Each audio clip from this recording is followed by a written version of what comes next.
Ayan, for today's video, dahil mura nga ngayon ang talong or eggplant, kaya mag-ulam tayo. Ayan, ulam tipid yan. Tipid tips ulam. Ayan.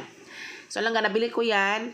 50 pesos lang ang isang kilo. Samantalang nung nagmahal yan, naging 180 at ang isang kilo niyan palangga ko.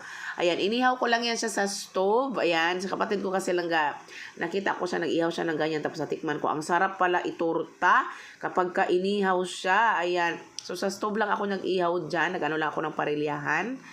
Ayan, naihaw na nga natin at nabalatan na rin. Natanggalan natin yung mga sunog-sunog lang na balat niya. Ayan. So, ang buhaton ako, tungaon ako na, hatiin ko yan palangga ko. Ayan, yung kalahati niyan, itorta ko, lagyan ko siya ng itlog.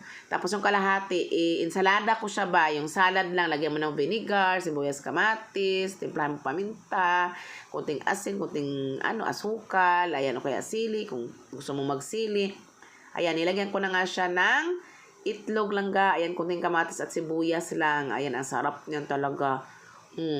Kaya lang medyo mamantika. Pero kung may budget kayo, mag-olive oil kayo palangga ko para mas healthy. Ayan. Marami pang vitamins, 'di ba? Kapag kagulay, lalo na yung talong. Ayan. So ito, nag-ensalada tayo. Ang sarap niyan kasi ang bango.